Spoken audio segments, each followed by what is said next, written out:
Hey guys, hope you're doing well. Welcome back to StrongLike Training. Today I am going to be talking to you about the deadlift, the setup, some common cues that typically help people feel a little bit more comfortable in the deadlift, and just making sure that you're protecting yourself while doing it. Deadlifts are one of our three major movements, right? In powerlifting, it's one of your three lifts. It's kind of a predecessor for a lot of other things, and at the end of the day, we've got to be able to pick up load and put it back down in our everyday life as well. So it's one of those movements that if you can master it, really great for overall total body strength. It can be used for a lot of different things as far as conditioning pieces go, and teaching even a progression into some of your Olympic lifting.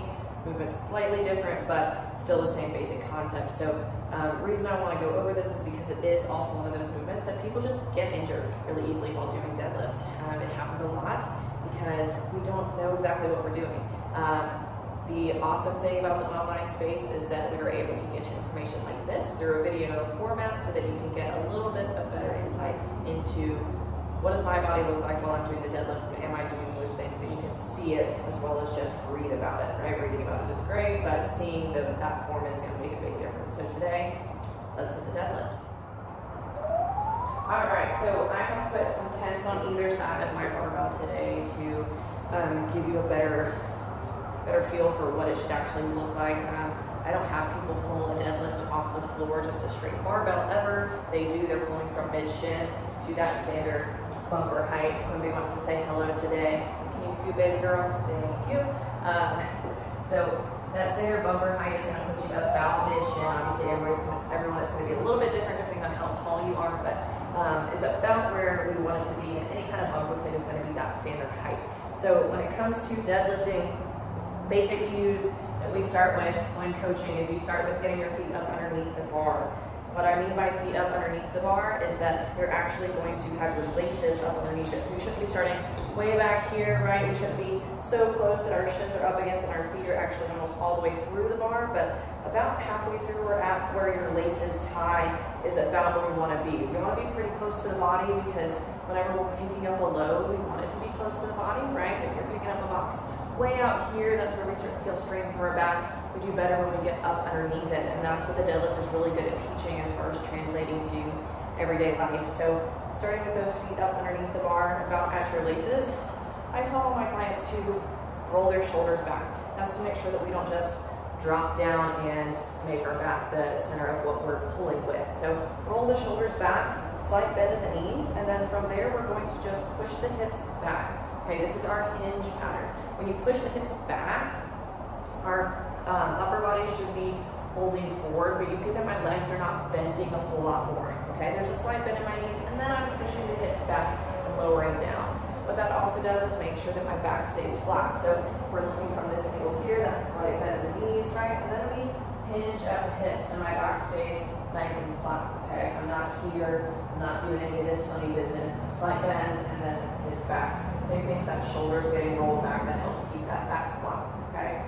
A drill that I have clients use to help work on that skill, if the hinge pattern gets a little weird, grab a PVC pipe, put it on along their spine, and hold it at the top and bottom, like so, okay? Slide bend in the knees, and then practice that hinge pattern while keeping that PVC pipe against your body.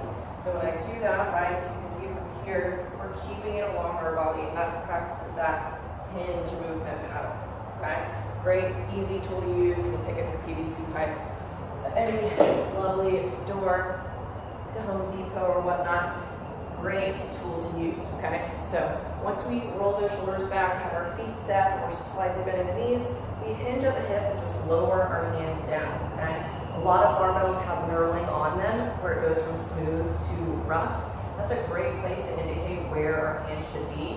Everyone's going to be a little bit different, right? If we're taller, we might have to bend our knees a little bit more to get down there. We might have to go wider grip to get more comfortable. I'm 5'2", so mine's pretty much straight up underneath my shoulders, okay? I'm going to wrap my hands around the barbell. Once I get there, another cue that I like to use with clients is to pretend like I'm going to break that bar in half, okay?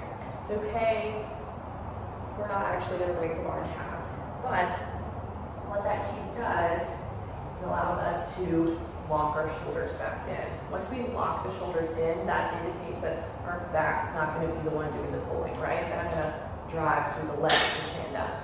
That's one of the biggest things that we see in a deadlift that goes a little bit wonky is we go to pick it up and we're not locked in through our spine, our shoulders are not locked into place, and then we start pulling through our back instead of through our legs. And the deadlift at the end of the day, back does stabilize, but it should be a leg drive. So we get set up, we lock ourselves into place, and then we're going to drive our feet through the floor, stand up to the normal standing position.